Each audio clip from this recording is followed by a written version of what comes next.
तसं सुशिक्षित बेकार मुलगा आणि मग हे पुण्याला राहत होता. पुण्याला आपल्या काहीच हातात नाही, ठेविले आनंद ते तैशीच राहावे, ह्याला काहीच हातात नाही. पुण्यासारख्या ठिकाणी राहत होता. तिथं राहत असताना आणि हे बिगारी काम करायची लाज वाटायची जास्त शिकल्यामुळं. नुसतं इकडून तिकडून फिरून आलं की जेवण करायचं. जेवताना आई वडल्या त्याच्या मागं खुटखुट लावायची. हा बोकार येतो, काय खात नाही, नुसता फिरतो, काय करीत नाही, काय करीत नाही, सारखं असं असणारं बडबड करायची. मग त्यावेळेस त्यांनी एकच म्हणला, ह्यांचं बोलणं खाऊन जगण्यापेक्षा मेलेलं बरं आहे ना.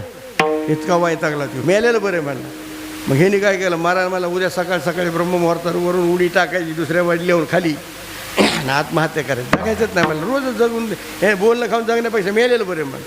हे कदारलेली केस, एकदम मारायला निघलेलं आणि एक जण जगायला निघलेलं. हातपाय हालेलीशी देऊ कसं देईल, काही जगण्याकरता काहीतरी हातपाय हालावं लागतात. पण एक माणूस सकाळ सकाळी ब्रह्ममुहूर्तावर मोठलं टोपलं, त्यामध्ये पाव बटर बिरेड घेऊन असं मोठा ढीग डोक्यावर घेऊन जगण्यासाठी निघलेला. पाववाला बटरवाला बिरेडवाला त्या गल्लीनी बारकाल्या गेली असतात. हे खालून जगण्यासाठी निघलेलं आणि कदारलेली केस वरून मारायसाठी निघलेलं. जी ह्यानी वरून उडी टाकली नेमकी ह्याच्या टोपल्यात पडली की हे आधार स्पंजसारखं उडून बाजूला पडलं आणि जे ज्याच्या डोक्यावर टोपलं होतं ते कणलं सुद्धा नाही जागेवर. जागेवर मेलं जागेवर. मग मला सांगा, जगायसाठी जे निघलं ते मेलं आणि मरायला निघलेलं ते जगलं. मग आपल्या काय हातात आहे का? देवाने ठेवलं तसं राहायला पाहिजे. ठेविले आनंद ते तैसेची राहावे, चित्ते असू द्यावे समा